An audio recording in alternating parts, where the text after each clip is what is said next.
চিত্তচিরে চৈত্র মাস পর্ব ২। ঝড়ঝড়ে রৌদ্রের ঘামে ভিজে জপজপে হয়ে আছে প্রত্যেকের শরীর, সাথে কিংকর্তব্য বিমূঢ় হয়ে গেছে আকস্মিক ঘটনায়। ধূপধাপ পা ফেলে তার মধ্যেই ছুটে এসেছে চিত্রা। মহিন গালে হাত দিয়ে অবাক দৃষ্টিতে তাকিয়ে আছে। সেও বোধহয় বুঝতে পারছে না চরের কারণটা। তুহিন এগিয়ে এলো প্রথমে। কোনো রকমের উচ্চবাক্য না করেই শীতল কণ্ঠে প্রশ্ন করল, কি হয়েছে বাহার ভাই? মহিন কিছু করেছে? বাহার যে সবে একটা অদ্ভুত কাজ করেছে সেটার কোনো ছাপ তার মুখমণ্ডলে নেই, বরং বেশ স্বাভাবিক কণ্ঠে বলল, আমি মানুষকে শুধু শুধু কিছু দিই না, জানোই তো। নিশ্চয়ই সে দেওয়ার মতন কাজ করেছে, তাই দিয়েছি। তুহিন মহিনের দিকে তাকালো। বাহার সোজাসাপটা উত্তর দিবে না সেটা সে বেশ ভালো করেই জানে। বাহারের চরিত্রের সাথে সোজাসাপটা উত্তরটা আশা করাও এক ধরনের বোকামি, তাই সে দ্বিতীয় প্রশ্নটা মহিনকেই করল, কি করেছো মহিন? ততক্ষণে মহিনেরও হতভম্ব ভাব কেটে গেল। অবাক কণ্ঠে বলল, আমি তো কিছুই করিনি। বাহার পকেটে হাত গুজিয়ে হাসল, ক্ষীণ হাসি। কিন্তু ততক্ষণে মহিনের পরিবার খেপে গেল। হৈ হৈ করে ছুটে আসলো মহিনের মা, মানে চাঁদনির শাশুড়ি। আঙুল উঁচিয়ে বাহারের দিকে তাক করে দাঁত কিরমির করে বলল, এই ছেলে, এই তোমার সাহস কিভাবে হলো আমার ছেলের গায়ে হাত তোলার? কিছুই তো করলাম না আন্টি, সাহসের কি দেখলেন এখানে? মহিলার দাঁত কিরমির করা প্রশ্নের জবাবে এমন উত্তর যেন অনাকাঙ্ক্ষিত ছিল। দূর হতে চিত্রার ভয়ে হাত পা কাঁপছে। এখানে তার বাবা উপস্থিত না থাকলে হয়তো এতটা ভয় তাকে কাবু করতে পারত না। অথচ তার বাবার রক্তলাল চক্ষু নিয়ে তাকিয়ে আছে। ঘটনা বিগড়াতে যে বেশি সময় লাগবে না তা বুঝতে বেশি সময় লাগলো না চিত্রার। মহিনের মা লতা বেগমের রাগ চক্রবৃদ্ধি আকারে বাড়ল। বেছে বেছে সে চিত্রার বাবা নুরুল সওদাগরের দিকে তাকিয়ে চোখ দিয়ে অগ্নিবর্ষণ করে বলল, ভাই সাহেব, আপনারা হাঁ করে সবটা দেখছেন?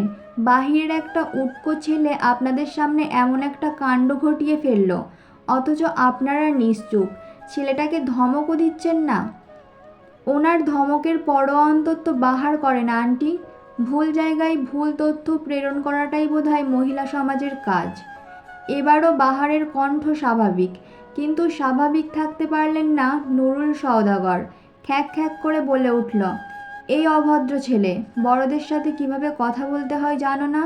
অন্যায় করেছ অথচ ন্যূনতম লজ্জাবোধ নেই। লজ্জাবোধের ফাংশনটা আমার ঠিক কাজ করে না, আর ভুল জায়গায় তো আরোই কাজ করে না। সূর্যের তেজ বাড়ল, সাথে তত্তর করে বাড়ল নুরুল সওদাগরের রাগ। বড় বড় পা ফেলে এগিয়ে এলো বাহারের দিকে। বাহারের বুকের বাঁ পাশটাতে ধাক্কা দিল শরীরের সর্বশক্তি দিয়ে। ছেলেটা দুপা পিছিয়ে গেল অপ্রত্যাশিত ধাক্কায়, অথচ কোনো প্রতিক্রিয়া দেখালো না নুরুল সওদাগরকে, বরং কোনো বাক্যব্যয় ছাড়াই বিরাট আর একটা চড় বসালো মহিনের গালে। পরিস্থিতি আর এক ধাপ হতভম্ব হলো। সবাই কেবল ফ্যাল ফ্যাল করে তাকিয়ে রইল। নুরুল আলমও কম হতভম্ব বোধহয় হলো না। বাহার যেন অদৃশ্যভাবে চটটা তাকিয়ে দিল। নুরুল আলমের মতন শক্ত কঠোর পুরুষও ভাষা হারালেন। নিজের বড় ভাইয়ের দিকে তাকালেন হতভম্ব চোখে। কোনো মতে উচ্চারণ করলেন, বড় ভাই, আপনি দেখলেন তো? ছাদের কার্নিস ঘেঁষে অনবরত কাক শোরগোল তুলল। পরিবেশ যেন প্রয়োজনের তুলনায়ও শীতল। চিত্রার বড় চাচা গলা পরিষ্কার করে যখন বাহারের দৃষ্টি আকর্ষণের চেষ্টা চালালেন, বাহার সবাইকে অবাক করে দিয়ে তৃতীয়, তথাপি শেষ চটটা মারল মহিনের ডান গালে, এবং সবাইকে অবাকের চরম পর্যায়ে পৌঁছে দিয়ে পকেট থেকে সিগারেট বের করে হেলতে দুলতে চলে গেল বাড়ির মেন গেট পেরিয়ে। সবাই কেবল তার যাওয়ার দিকে তাকিয়ে রইল। বর্তমানে এই তাকিয়ে থাকাটাই যেন উত্তম কাজ হয়ে দাঁড়ালো সবার কাছে। লতা বেগম তার পাশের চেয়ারটায় ধপ করে বসে পড়লেন। এতক্ষণের ঘটা কর্মকাণ্ড যেন সবারই নেহাত ভ্রম মনে হলো। বাহার যখন গেট পেরিয়ে অদৃশ্য হলো, উচ্চকণ্ঠ শোনা গেল নুরুল সওদাগরের। ভয়াবহ রকমের চিল্লিয়ে বললেন, এই বেয়াদব ছেলেটা যেন এই বাড়িতে আর পা না রাখে। বিনা কারণে একটা ছেলেকে এতগুলো চড় মারল, অথচ তার ভয় আফসোস কিছুই নেই। বড় ভাই, এইটার বিহিত আপনাকেই করতে হবে। বাবা, বাহার ভাই অকারণে কিছুই করেন না, আমরা সবাই জানি। নিশ্চয়ই আমাদের অজান্তে কিছু হয়েছে। তুহিন কথা থামালো। তার কথার পৃষ্ঠে উত্তর দিল চাঁদনির স্বামী। লোকটা নিপাট ভদ্রলোক, খুব সহজে রেগে যান না। ভীষণ ঠান্ডা মানুষ, ঝুট ঝামেলা এগিয়ে চলে গিয়ে জীবনের সুখী মানুষ সে। কিন্তু আজকের অনাকাঙ্ক্ষিত ঘটনার পর লোকটাও চুপ থাকতে পারল না। বিস্ময় নিয়ে বললেন, তুহিন, তোমার কথাই না হয় মানলাম, এতগুলো চট তো আর এমনি এমনি দেয়নি, নিশ্চয়ই কারণ আছে। বাহার ভাইয়ের উচিত ছিল না সেই কারণগুলো বলার? এতগুলো মানুষকে এক সমুদ্র প্রশ্নের নিচে ফেলে দেওয়াটা ওনার মতন বুদ্ধিমান লোকের কাছে প্রত্যাশিত নয়।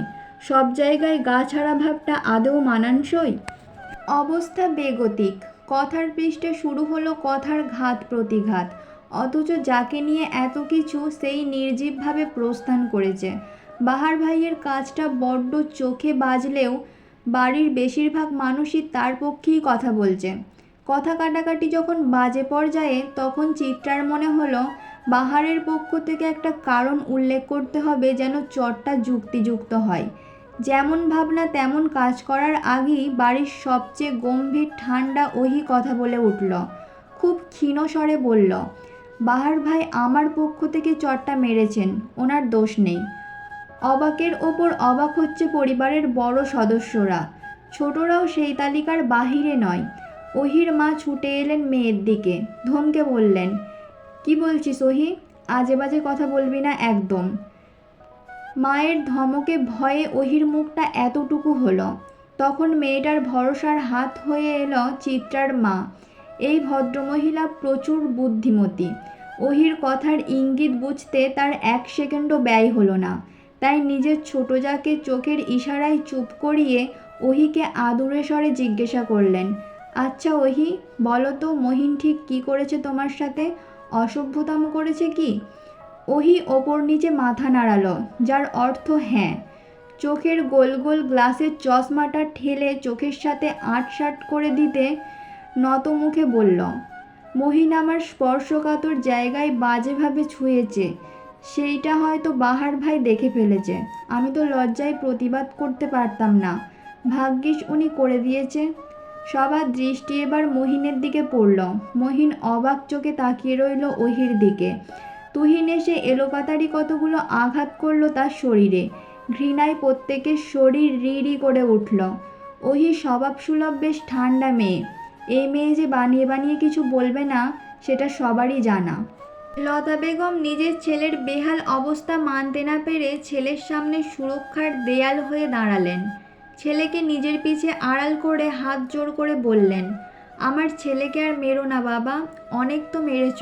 ও ক্ষমা চাইবে ওহির কাছে, এবারের মতন ছেড়ে দাও। আমি ওর আচরণে লজ্জিত, ভাবতে পারিনি আমার ছেলে হয়ে এমন হবে। ক্ষমা করো বাবা। তুহিনের রাগ তখন আকাশ সমান। নিজের বাড়ির মেয়েদের সে যথেষ্ট সামলে রাখে, অথচ এই আত্মীয় নামক জানোয়ারটা নাকি বাজে আচরণ করে বেঁচে যাবে। কখনোই না। তুহিন তার বাবার উদ্দেশ্যে হুঙ্কার ছাড়ল, বাবা, এবার আপনি কিছু বলবেন না? এতক্ষণ তো অনেক কথা বলছিলেন, ওরে এবার জেলে দেন। এত বড় সাহস ওর! হ্যারাসমেন্টের দায়ে জেলের ঘানি টানবে ও, ব্যবস্থা করুন। উৎসবমুখর পরিবেশটা হুট করে ভয়াবহ রূপ ধারণ করল। চেরিকে আঁকড়ে ধরে নিরুত্তর দাঁড়িয়ে রইল চিত্রা। সওদাগর বাড়ির সকল সদস্যই বেশ চতুর। আত্মীয়দের মাঝে এমন বিশ্রী ঘটনা ঘটলে তাদের বড় মেয়ের সংসারেও যে আঁচ আসতে পারে সেটা তাদের ঢের জানা। পাড়া প্রতিবেশী তার মধ্যেই ছিছি শুরু করলো। তিলকে তাল বানালো। ওহির চরিত্রে কিঞ্চিত কালি ছোড়াছুড়ি হয়ে গেল। বাড়ির সবচেয়ে বড় সদস্য আফজল সওদাগর নিজের মুখ খুললেন। গম্ভীর থেকে গম্ভীর কণ্ঠে বলল, যা হয়েছে তা শেষ। মহিনকে তো যথেষ্ট শাস্তি দেওয়া হয়ে গিয়েছে, বাকিটা আমরা পারিবারিকভাবে মিটিয়ে নিব। এই নিয়ে আশা করি আর কোনো কথা হবে না। আমাদের মেয়ে এখানে নেহাতি ভুক্তভোগী, ওরে নিয়ে আর কোনো সমালোচনা আর কেউ করবেন না, আশা রাখি। শেষের কথাটা যে পাড়া প্রতিবেশীদের উদ্দেশ্যে বলা তা বুঝতে বাকি রইল না কারো। লতা বেগম নিজের রক্তাক্ত ছেলেকে কোনোভাবে ধরে রেখে ক্ষীণ অথচ কঠোর স্বরে বলল, আমি ওরে নিয়ে এখনই চলে যাচ্ছি। চাঁদনির তো আর কয়েক মাস পরেই ডেলিভারি ডেট। ও এখানেই থাকুক। আমাদের বংশে বউদের প্রথম সন্তান তার বাবার বাড়িতেই হয়। জুনায়েদ, তুই কি যাবি আমাদের সাথে? শেষের প্রশ্নটা তিনি নিজের বড় ছেলের উদ্দেশ্যে করলেন। জুনায়েদ লোকটা ভদ্রলোক, সহজ সরল হলেও ভীষণ বাস্তববাদী। তাই নিজের মায়ের প্রস্তাবকে অকপটে না করে বলল, আমার তো কথা ছিল সময়ে অসময়ে চাঁদনির পাশে থাকার, তাই এ সময়ে ওর পাশে থাকতে হচ্ছে। তোমরা যাও মা। লতা বেগম বড় ছেলের দিকে ঘৃণার দৃষ্টি ফেলে চলে গেলেন। মহিলার ভাব এমন যে এই পৃথিবীতে তার ছোট ছেলের মতন সাধু পুরুষ আর দ্বিতীয়টি নেই। তাই ছোট ছেলে যাই করবে তা হাসি মুখে মেনে নেওয়াটা উচিত কাজ। যেহেতু চাঁদনির পরিবার মেনে নেয়নি, তাই বংশের নতুন নিয়ম বের করে শাস্তিস্বরূপ চাঁদনিকে ঘুরিয়ে পেঁচিয়ে ও বাড়িতে নেবেন না তা বুঝিয়ে দিয়ে গেলেন। কেউ কোনো রকম প্রতিক্রিয়া জানালেন না। সবার ভাব এমন যে লতা বেগমের বংশের নিয়মটা তারা নির্দ্বিধায় পালন করবেন। যখন বড়দের কথোপকথন চলল, মহিন ধীর কণ্ঠে বলল, আপনাকে তো আমি ছুঁইনি ওহি, তবে এবার নিশ্চয়ই ছুঁয়ে দিব। এমনভাবে ছোঁব যেন নিজেকে দেখে নিজেই লজ্জা পান। ওহি নিরুত্তর রইল। ভাব এমন সে কথাখানা শোনেইনি। মহিন আর তার মা চলে যেতেই আর এক দফা ক্ষমা চাইল জুনায়েদ। ভাইয়ের কর্মকাণ্ডে সে যে লজ্জিত সেটা তার আচরণেই প্রকাশ পেল। সবটুকু ঘটনায় চাঁদনি ভড়কে গেছে। সংসারটা ভাঙতে বসলো ভেবেই ভয়ে কাঁপল তার মন। বাঙালি নারীদের কাছে তো আবার সংসারই সব, ধ্যান জ্ঞান বেঁচে থাকা। দুপুর গড়িয়ে বিকেল হলো, বিকেল গড়িয়ে সন্ধ্যা। বাড়ির পরিবেশ খানিকটা থমথমে। যে যার মতন নিজেদের ঘরে আছেন। অন্যান্য দিনের মতন হইচই নেই, হাসি তামাশা নেই। আকাশ যখন কমলা রং ছেড়ে কালো রঙে নিমজ্জিত হলো, ছাদ থেকে ভেসে এলো তখন গিটারের টুংটাং শব্দ। চিত্রার বয়সন্ধি মনের মন খারাপের আবেশটা হাওয়ায় মিলিয়ে গেল হুট করি। গিটার তো বাহার ভাই মাঝরাতে বাজান, তাও মাঝে মাঝে। আজ এমন একটা দিনে এ সময় গিটার বাজাচ্ছেন যে? পরক্ষণেই মনে পড়ল আজ বাবা বাড়িতে, আর বাবাকে বিরক্ত করা বাহার ভাইয়ের সবচেয়ে পছন্দের কাজ। আনমনেই দীর্ঘশ্বাস বেরিয়ে এলো। বাহার ভাই তাদের বাড়িতে এসেছে আজ 1 বছর হতে চলল। কোনো আত্মীয়তা নেই লোকটার সাথে।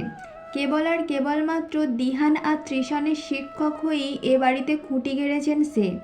গত বছর যখন দিহান আর ত্রিশান ভাইয়ার উচ্চ মাধ্যমিক পরীক্ষা সামনে, তখন কুলকিনারা খুঁজে ভালো শিক্ষকের সন্ধান চালালো। অতঃপর একদিন হুট করেই বড় চাচা বাহার ভাইকে নিয়ে এলেন। কঠোর গা ছাড়া ভাবের এই বাহার ভাইয়ের কড়া শাসন আর পরিশ্রমে দুজনেই দারুণ রেজাল্ট করল। বাহার ভাই বর্তমানে ইংলিশে মাস্টার্স পড়ছেন পাবলিক ভার্সিটিতে। ছাত্র হিসেবে ভীষণ মেধাবী হওয়ায় সে এবারের সকলের মন পেয়ে যায়। অবশ্য অনেকটা গা ছাড়া ভাব আছে বিধায় চিত্রা আর তার বাবা বাহারকে পছন্দ করে না। চিত্রাদের পরিবারের সবচেয়ে বড় সন্তান হলো তুহিন। সে সবার বড়। বড় চাচার তখন সন্তান ছিল না, কিন্তু তুহিন ভাইজান হওয়ার পর বড় চাচার ঘর আলো করে চাঁদনি আপা এলো। তারপর ছোট চাচার ঘরে এলো ওহি আপা। তারপর দিহান আর ত্রিশান ভাই যমজ হলো বড় চাচির ঘরে। অতঃপর চিত্রা এবং তারপর সবার ছোট আদরের চেরি। বর্তমানে ত্রিশান ভাই আর দিহান ভাইকে পড়াশোনায় সাহায্য করার পাশাপাশি চেরি আর অনাইকেও পড়ান বাহার ভাই। এলাকায় মোটামুটি বাহার ভাইয়ের একটা পরিচিতি আছে, কারণ সে সবাইকে বেশ সাহায্য করেন। নানান রকম কথা ভাবতে ভাবতে ছাদের দিকে পা বাড়ালো চিত্রা। বাহার ভাই তো আজ দুপুরে খায়নি, এখন খাবেন কিনা জিজ্ঞাসা করতেই ছাদের দিকে পা বাড়ালো। ছাদের চিলেকোঠার ঘরেই বাহার ভাই থাকেন। থাকার খরচ না দিলেও খাবার খরচ বাহার ভাই দেন। তার এক কথা, অন্যের থালে খেয়ে খোঁটা কামাতে পারবে না। ছাদের দরজার সামনে আসতেই অস্বচ্ছ গিটারের শব্দটা তুমুল হলো। বাহার ভাইয়ের গলা ছেড়ে গানের শব্দ এলো। রক্তের সাথে মানুষগুলি করে বেইমানি। স্বার্থের কারণে মানুষ হয় হারামি। আবার চলার পথে সুখ দুঃখে পর আপন হয়। আমি শুধু আমার, আপন কথা মিথ্যা নয়। চিত্রা মনোযোগ দিয়ে তাকালো মানুষটার দিকে। হাঁটু অবধি প্যান্ট পরা, ফুটপাতের খুব সস্তার একটা ছাই রঙা পাতলা টি শার্ট গায়ে, চুলগুলো এলোমেলো সাথে সিক্ত, বোধহয় গোসল করেছে। মানুষটার বেলা অবেলায় উদ্ভট কাজ করার শখ। তার মধ্যেই গান থামিয়ে সিগারেট ধরালো বাহার ভাই। পরিবেশ তখন নিশ্চুপ প্রায়। এর মাঝেই ধপধপ পা ফেলে কে যেন ছাদের দিকে আসছে মনে হতেই দরজার আড়ালে লুকালো চিত্রা।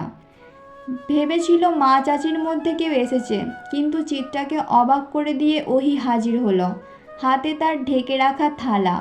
চিত্রা ফ্যালফ্যাল নয়নে তাকিয়ে রইল। ওহি আপা কিনা খাবার এনেছে, এক গ্লাস পানি খায় না যে, সে নাকি আজকাল বাহারের জন্য খাবার আনছে। ওহি চুলগুলো দুলাতে দুলাতে ছাদে পা রাখতেই হাঁপ ছেড়ে বাঁচল চিত্রা। অতপর বাহারের মতন করে আনমনেই বলল, শুনো মেয়ে, বাহার ছুঁয়ে দিলে পরে অকালেই যাবে ঝরে, গলে যাবে যে বরফ গলে না। চিত্রার গান থামতেই ছাদ থেকে হাসির শব্দ ভেসে এলো।